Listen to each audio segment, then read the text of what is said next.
buyer's agency in Australia, I mean, obviously it's still in its infancy. Yes. With regards to the US and the UK, certainly so, where it is a household name. Yes. It's almost as common, I would suggest, as sales agency is in both those nations.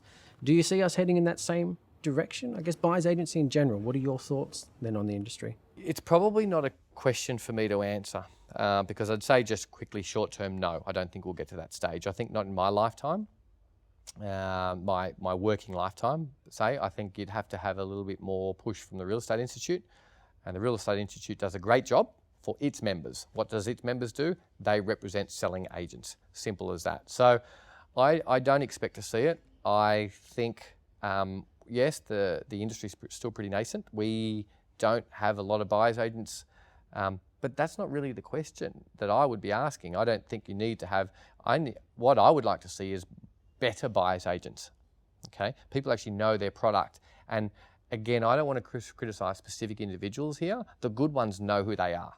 But, you know, I can honestly say from doing this for well over a decade, that I couldn't pick 10 buyer's agents in Australia that would be worthy of use.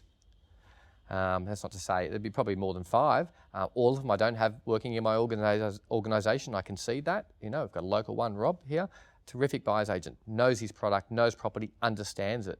I'd love to have him working for us, but he doesn't. Did the right thing and started his own. But not specifically the point. The bottom line is, I think at last count, we've probably got 70 or 80 buyer's agents in Sydney, probably 70 or 80 in Melbourne, probably 8 or 9 or 10 in Brisbane, some good ones as well. In any event, again, that's a law of averages game. Out of that, let's look at the minimum criteria for a buyer's agent. A 3-day course.